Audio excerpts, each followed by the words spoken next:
자, 2026년 첫 주일에 주시는 하나님의 말씀을 보겠습니다. 사도행전 5장 12절부터 16절까지 저와 여러분들이 뜻을 생각하면서 한 절씩 교독하시겠습니다. 먼저 제가 12절 말씀 봉독드립니다. 사도들의 손을 통하여 민간의 표적과 기사가 많이 일어나매 믿는 사람이 다 마음을 같이하여 솔로몬 행각에 모이고 그 나머지는 감히 그들과 상종하는 사람이 없으나 백성이 칭송하더라. 믿고 죽게 나오는 자가 더 많으니 남녀의 큰 무리더라.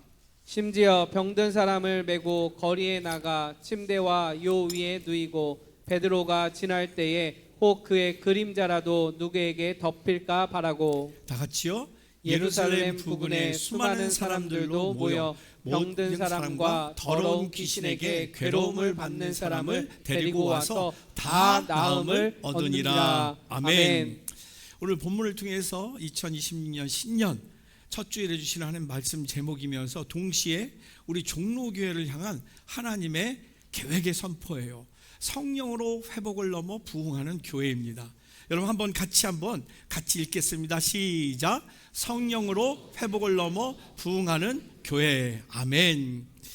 여러분 하나님께서 2026년 우리 종로교회를 향한 비전이에요. 계획이에요. 근데 여러분 그거 아시죠? 하나님의 계획은 이미 이루어진 미래인 줄로 믿습니다. 왜요? 하나님의 계획은 완전하신 분의 계획이기 때문에 또 전능하신 분의 계획이기 때문에 하나님의 계획을 이루시는 그 능력을 막을 길이 없기 때문에 하나님의 계획은 이미 이루어진 미래인 줄로 믿습니다. 하나님께서 우리 종로교회를 2026년 이렇게 축복하실 거예요. 중요한 것은 이 축복을 저와 여러분들이 우리 교회를 통해서 누려야 될 줄로 믿습니다.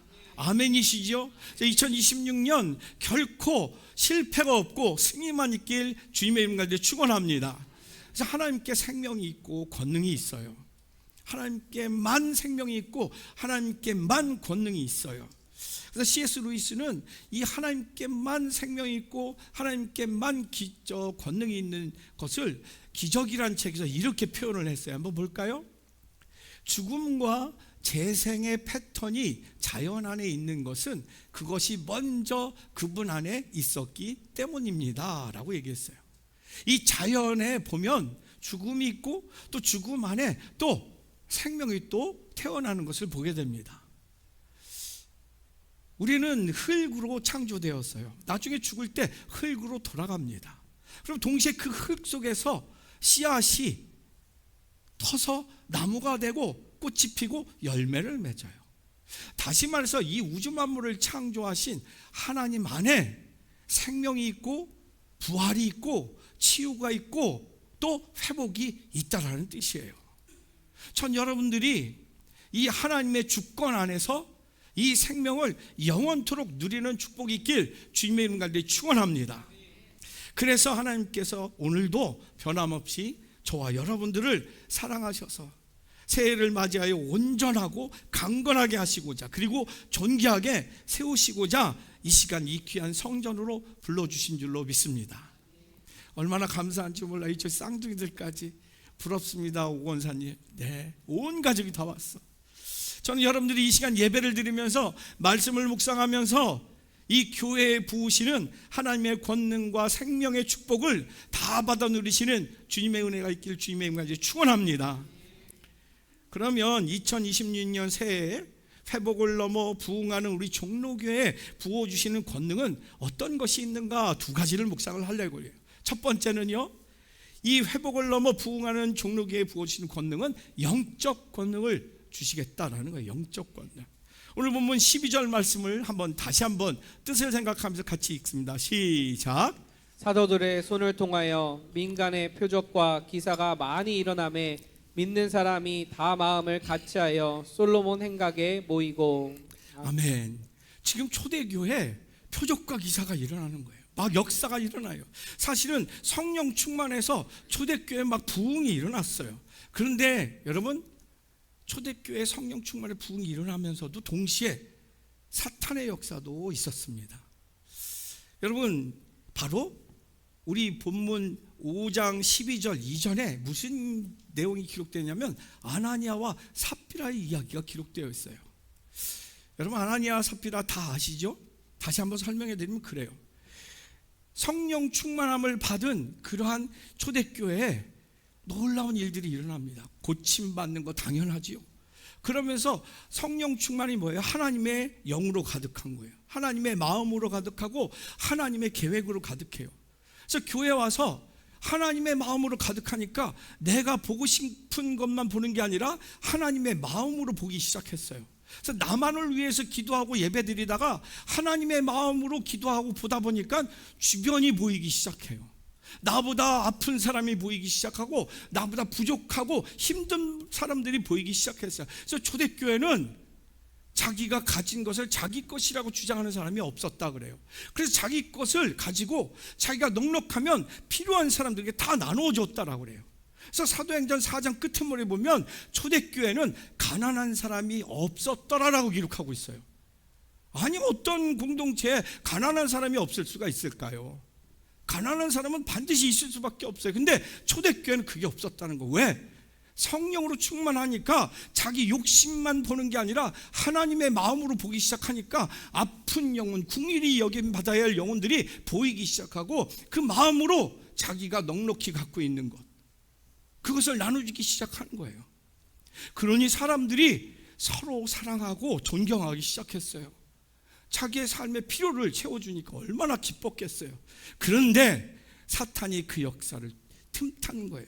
아나니아 삽비라에게도 그 역사를 틈타. 시기와 질투를 갖게 돼. 자기가 막 베풀고 나눠주니까 사람들이 막 존경했어요. 그러니까 아나니아 삽비라는 자기의 마음으로 보는데 그걸 절대 주면 안 되는데 자기도 존경받고 싶은 거야. 그래서 자기도 이야기를 해요. 나도 내 거 팔아서 주겠다 해놓고 팔고 나니까 그거 주기가 아까운 거예요. 그래서 팔고 난 거에 일부만 갖다가 사도 베드로 앞에 갖다 놔요. 아나니아라는 남자 성도가. 근데 베드로는 성령 충만해서 분별력을 가져요. 이게 전부냐? 그랬더니 전부라는 거예요. 아니, 네가 이거 바치기 전에도 네 건데, 바친 후에도 네 건데 네가 이것을 거짓으로 성령을 속이려 하느냐라는 거예요.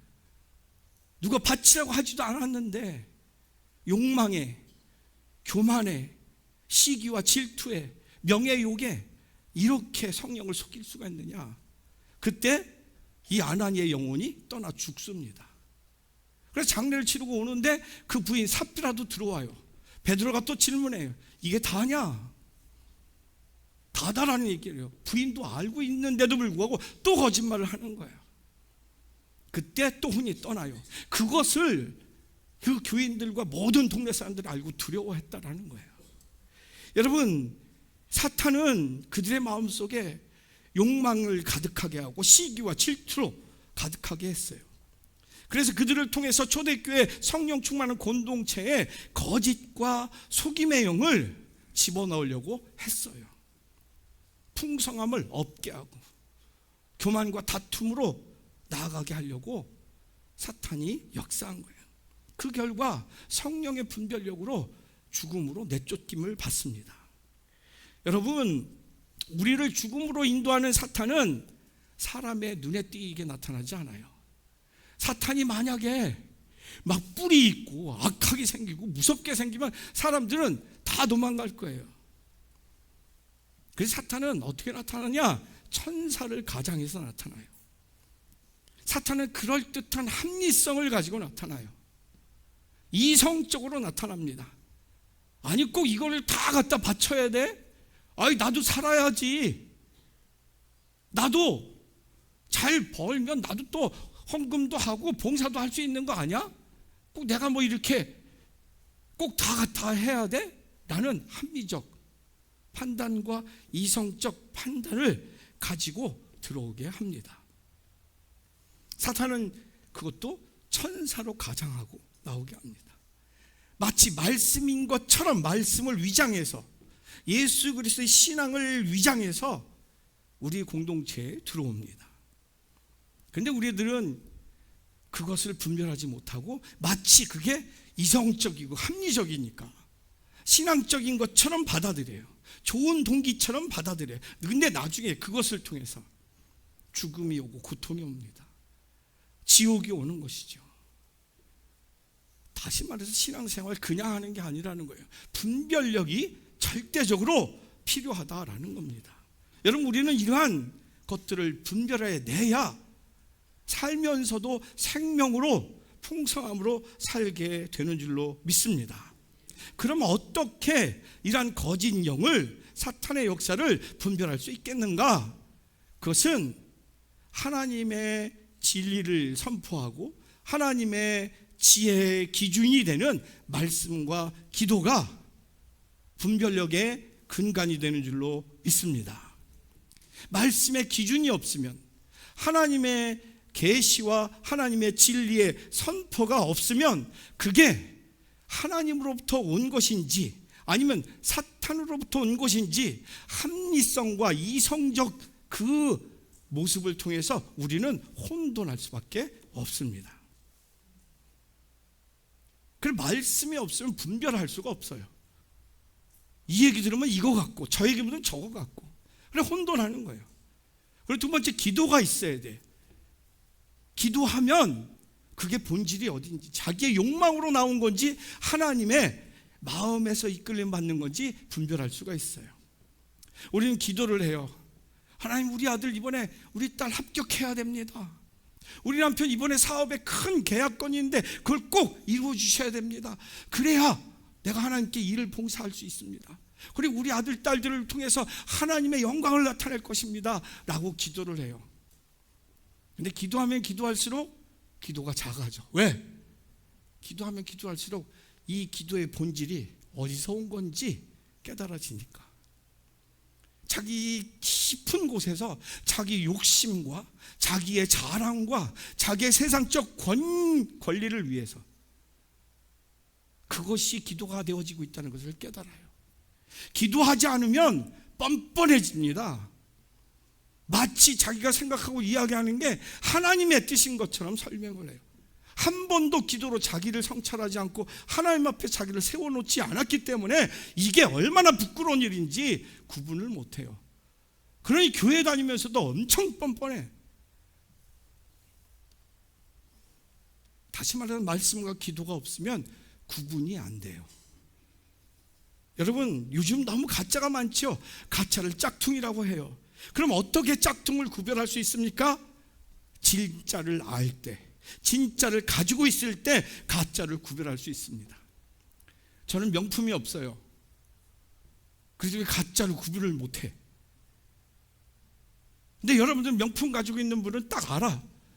이게 무슨 똥, 찌, 뭐 이런 거 갖고 있으면 저거 가짜다 진짜다 금방 알아. 근데 진짜가 없으면 이게 진짜인지 가짜인지 구분이 안 돼요. 하나님을 만나는 사람은 이게 하나님으로부터 온 것인지 아닌지 금방 구분이 됩니다. 그 삶이 하나님의 진리 가운데, 하나님의 의 가운데 하나님과 교제하고 있는 사람은, 하나님의 말씀으로 충만한 사람은 이게 하나님의 마음으로 온 건지 아닌지 금방 구분이 돼요. 저를 가끔 찾아오는 사람들이 있어요. 목사님 이것 좀 이렇게 하려고, 딱 느껴져. 이게 이분이 정말 하나님의 마음으로 봉사하려고 하는지 자기의 욕심 때문에 하는지 딱 느껴져. 너무 안타까울 때가 있어요. 그래서 저는 여러분들이 이렇게 기도하기를 간절히 소망합니다. 하나님이시여, 2026년에는 하나님의 의가 우리의 마음에 충만케 하옵소서. 하나님의 성령으로 하나님의 마음을 우리의 삶에 넉넉히 부어주옵소서. 하나님의 진리와 진실이 우리의 영혼에 충만케 하여 주시사 나와 내 가정, 일터, 이 나라가 올바르게 분별하여 사탄의 유혹으로 실패가 없게 하옵소서. 기도하실 수 있기를 간절히 소망합니다. 여러분, 그러기 위해서는 모든 순간 기도보다 삶이 앞서서는 안 돼요. 오늘 하루를 살 때 기도보다 먼저 하나님의 마음을 묻는 것보다, 하나님의 말씀을 먼저 읽는 것보다 여러분의 삶이 앞서서는 안 됩니다.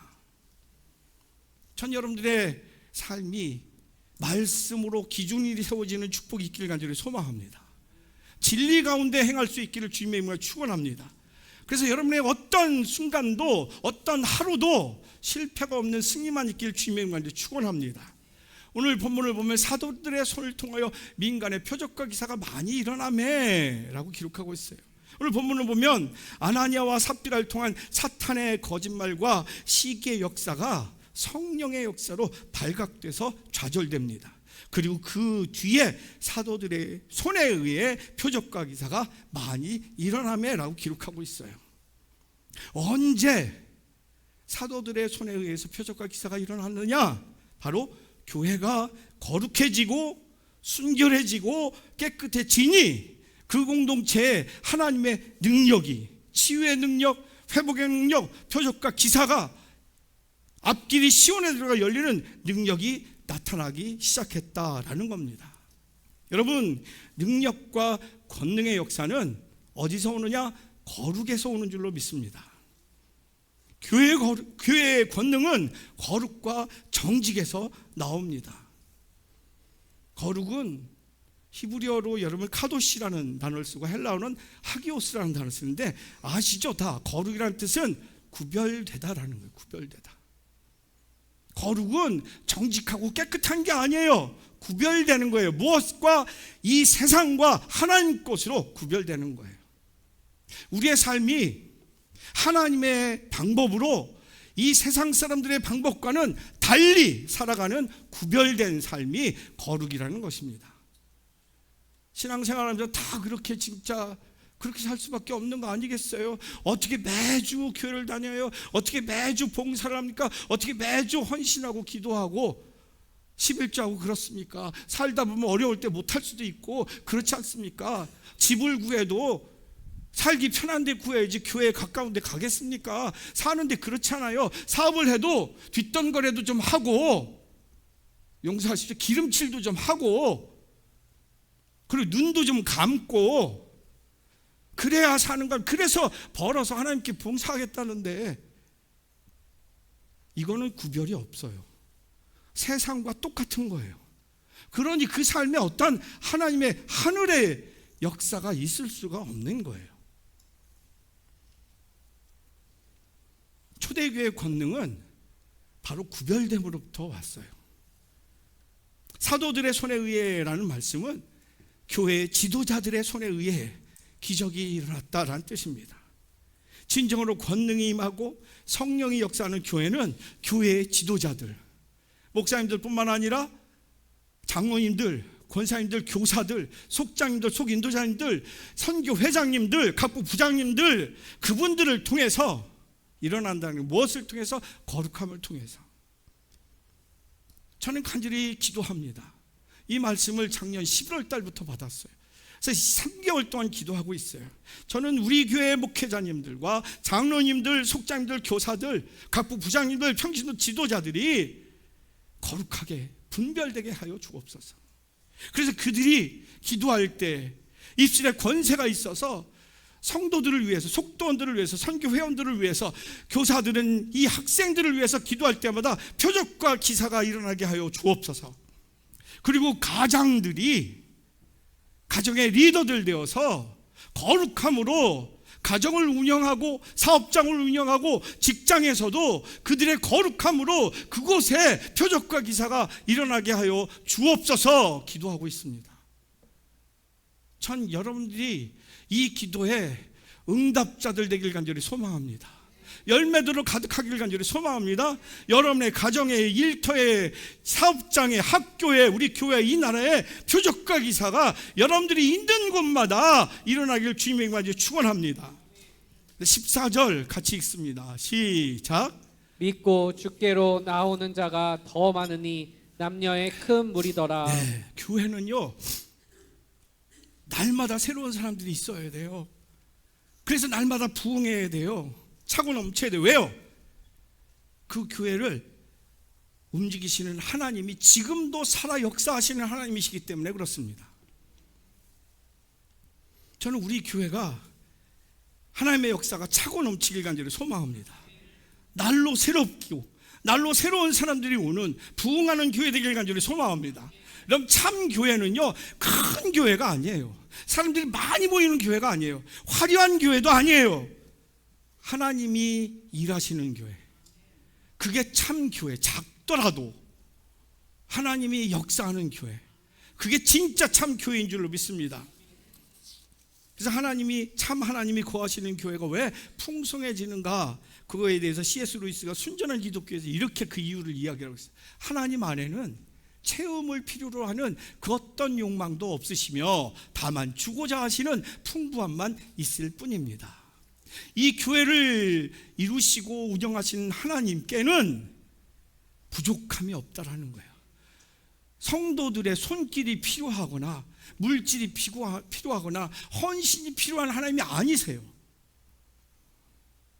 오직 하나님은 생명으로 넘치시고 능력으로 넘치시고 사랑으로 넘치기 때문에 이 교회에 하나님이 계시면 풍성하고 넘치실 수밖에 없는 줄로 믿습니다.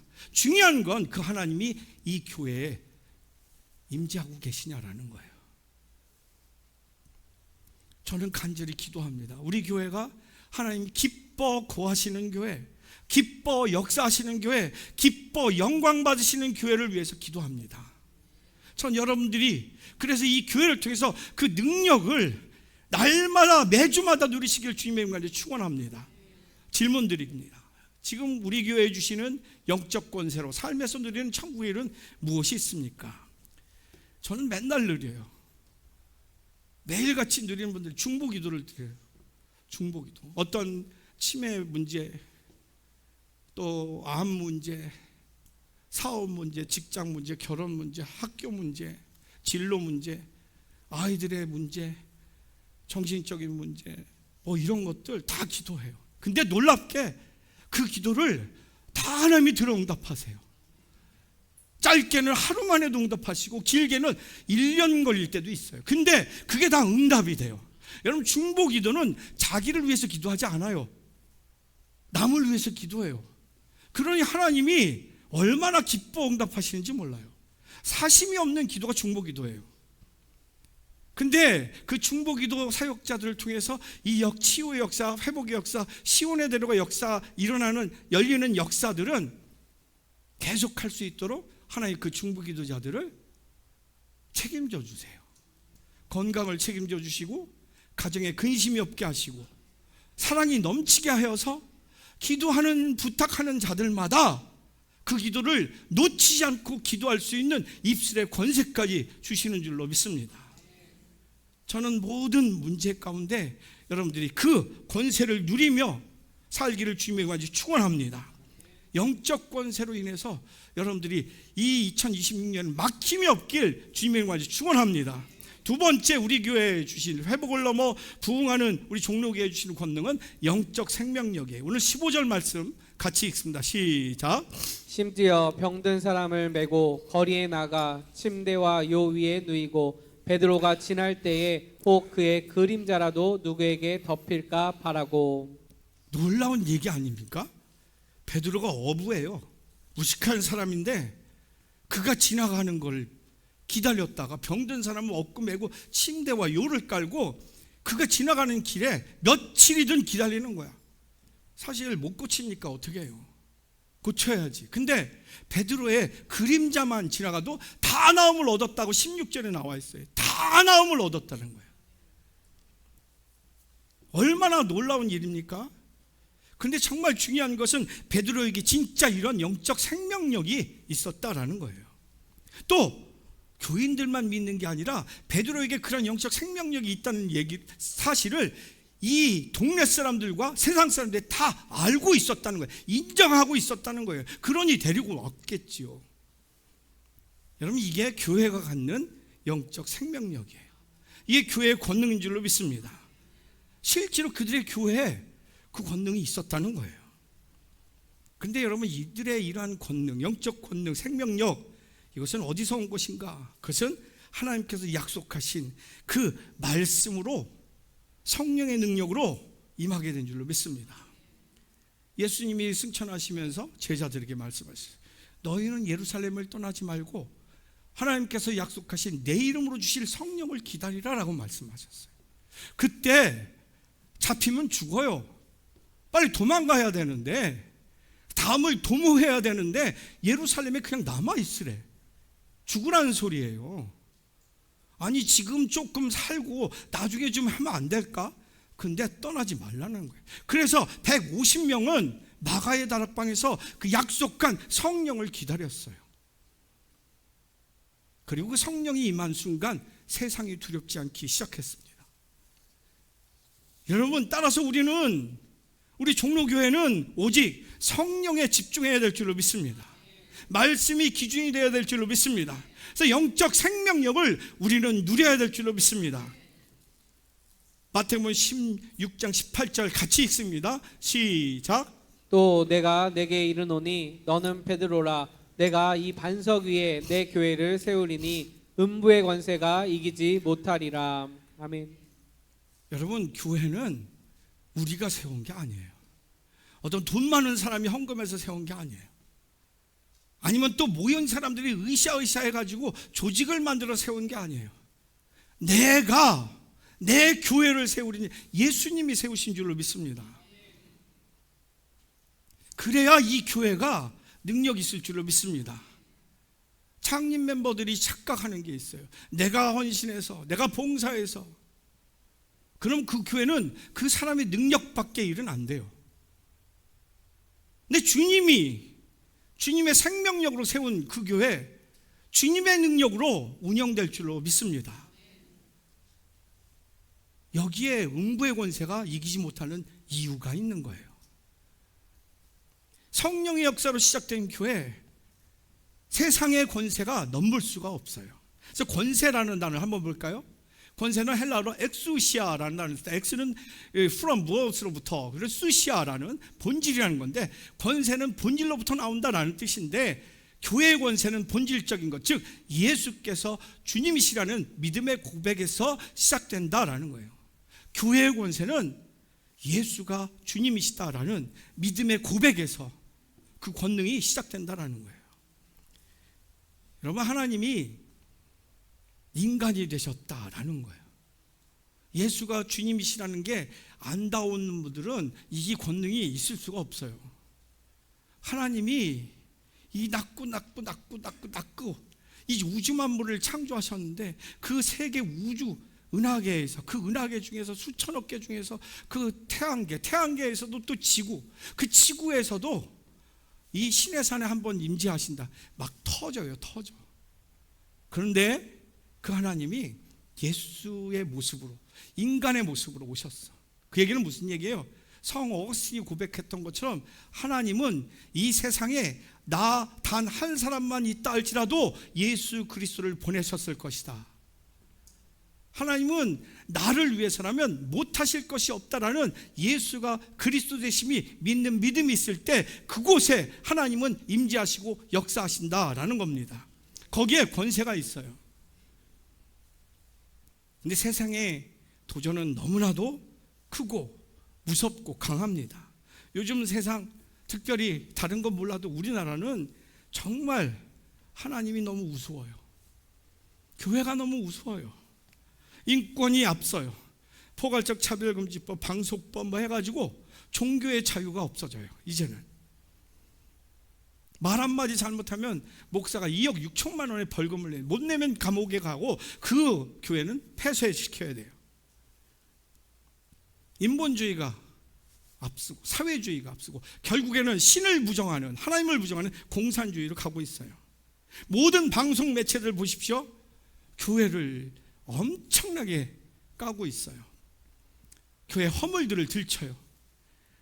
패역한 목회자들, 그리고 장로들의 그 권세 잡는 거, 그리고 물질에 의해서 이 성도들, 이번에 여러분 모든 정치하는 사람들 다 장로 권사들인 거 아세요? 얼마나 창피한지 몰라요. 고개를 못 들어요. 그 교회 전체가 다 그런 것처럼 전체를 매도해요. 이렇게 된 이유가 뭘까요? 많은 교회들과 많은 목회자들과 많은 평신도 지도자들이 교회를 마치 자기를 위한 교회로 세웠기 때문에 그래요. 자기만을 위해서, 자기의 권력과 자기의 물욕 이런 것들, 그리고 믿음이 하나님의 말씀으로 시작된 게 아니라 자신의 믿음으로 시작. 교회란 이래야 돼 라고 생각을 해요. 그러면 그걸로 교회를 세워요. 교회는 적어도 이래야 돼, 목사는 이래야 돼, 평신도 지도자들은 이래야 돼 하면서 말씀과는 전혀 상관없는 윤리적 잣대, 이성적 잣대, 합리적 잣대로 교회를 세워요. 그 교회가 하나님의 뜻으로 세워진 게 아니에요. 자신들의 합리성을 가지고, 자신들의 정치적인 목적을 가지고 교회는 이래야 돼 라고 생각하면서 교회를 세웠기 때문에 교회는 무너질 수밖에 없고 부끄러울 수밖에 없는 거예요. 너무나도 교회가 무능력하고, 무능력한 것까지 좋겠어. 근데 부끄러워. 세상 사람들이 마치 교회가 없어져야 되는 공동체가 돼버렸어요. 근데 저는 믿어요. 뭘 믿느냐? 반드시 우리 한국의 교회 회복의 역사, 또 더 거룩해지는 역사, 부흥하는 역사가 있을 줄 저는 믿습니다. 왜요? 교회는 성령으로 이끌어지는 교회이기 때문에 그래요.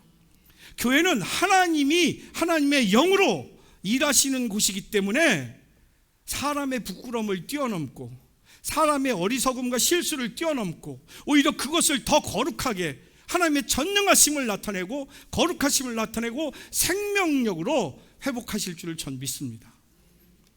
여기에 소망이 있어요. 우리 한국교회 이제 140년 됐어요. 1885년 4월 5일 날 언더우드 선교사, 알판세드 선교사가 제물포의 부활절에 딱 입국했을 때, 그때부터 개신교는 시작돼. 딱 140년 됐어요. 근데 우리나라의 한국교회 어때요? 한참 막 60년, 70년, 80년 부흥하다가 꽉 꼬꾸라져가지고 지금은 쇠퇴기 정도가 아니야. 부끄러움에 지리멸렬할 그런 상황이 됐어요. 근데 지금도 여러분 아세요? 우리나라를 잠깐만 돌리면 동남아만 봐고, 제3국만 봐고, 또 남아프리카만 봐도 여러분 하루만 지나면 교회가 세워져 있어요. 하루만 눈만 자고 일어나면 3,000명, 5,000명 모이는 교회들이 세워지고 있어요. 청년들이, 세계 원주민들이 세계에 찬송하고 있어요. 비가 오나 폭풍우가 몰아쳐도 찬송하고 하나님께 기도하고 있어요. 왜요? 그것은 바로 교회는 하나님이 성령으로 세우기 때문에, 하나님의 복음의 생명력으로 그렇게 역사하기 때문에 그렇게 부흥하고 있는 줄 믿습니다.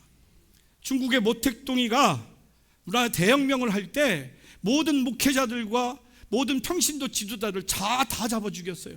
교회는 다 불탔어요. 그리고 폐쇄시켰어요. 홍위병들을 통해서 무소불위의 권력을 쥐어주니까 경찰도 군대도 꼼짝 못하고 홍위병들에 의해서 전멸당해서, 그들의 아나무인 때문에 지금 중국이 저렇게 비윤리적으로 도덕적으로 사는 거예요. 근데 나중에 세계의 흐름에 의해서 오픈됐을 때, 중국이 오픈됐을 때, 그때 모택동에 의해서 300만 명의 크리스찬들이 멸실당했는데, 딱 오픈됐을 때 열어보니까 다 지리멸렬로 끝날 줄 알았는데 5천만 명의 크리스찬들이 세워졌다는 거예요. 15배가 부흥했어요. 여러분, 교회의 무서운 생명력을 말해주고 있는 것입니다. 세상의 그 어떤 권력도, 어떤 권세도 하나님의 영적 생명력을 이길 수 없다라는 거예요. 이게 교회의 영적 생명력이에요. 저는 여러분들이 2026년 매 주마다, 또 가능하면 수요 예배까지, 또 새벽 기도를 통해서 매일같이 이 생명력을 여러분들이 받아 누리실 수 있기를 간절히 소망합니다. 질문 드리고 마칠게요. 지금 나에게 있어서 음부의 권세를 이기는 영적 생명력의 일은 어떤 것이 있습니까? 권세의 본질은 예수가 그리스도시라는 것, 하나님이 인카네이션 했다는 것. 다시 말해서 내 상황이 어떠하든 죽을 수밖에 없고 부끄럽고 막막한 그 순간, 그 시간, 그 장소라 할지라도, 심지어 죽음의 장소라도 하나님은 오셔서 구원하시는 주님이시라는 거예요. 거기에 생명력이 있는 줄 믿습니다. 전 여러분들의 모든 삶에 예수가 그리스도 되심을 붙들고 생명력으로 영원히 천국 사시기를 주님의 이름 간절히 축원합니다. 말씀 정리합니다. 하나님께서 2026년 우리 종로교회 주신 비전이에요. 성령으로 회복을 넘어 부흥하는 교회. 이 권능을 저는 여러분들이 매주마다, 매일마다 영적 권세, 거룩함으로 또 예수가 그리스도임을 믿는 믿음을 통해서 매일같이 누리는 여러분 되시길. 그래서 여러분 한 사람이 믿어서 여러분이 가정이 살고 일터가 살고 교회와 나라가 사는 모든 현장마다 하나님의 역사의 현장 되는 축복이 있길 주님의 이름 간절히 축원합니다.